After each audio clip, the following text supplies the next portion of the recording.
BN TV को आपन को स्वागत। आपण माने आज कलश यात्रा करिवार मुख्य लक्ष्य कौन है?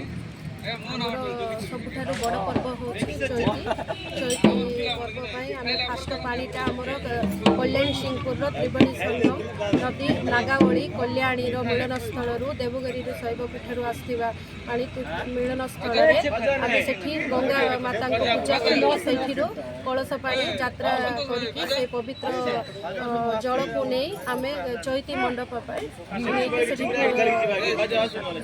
हाँ स्थापित कर आमर चैती पर्व उत्सव शुभ आरंभ कलश यात्रा करमर एसएचजी माँ मैंने गोटे 300 जन माँ मैंने कलश यात्रा हाँ मैडम, ये कलश यात्रा आमर ब्लॉक प्रशासन द्वारा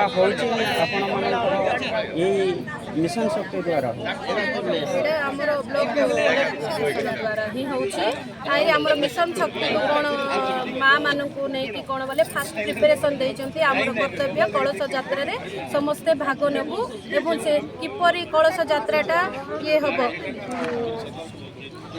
Thank you, madam. This is a very important news for the Kalyan Singhpur block in this Chaitya Mahotsav.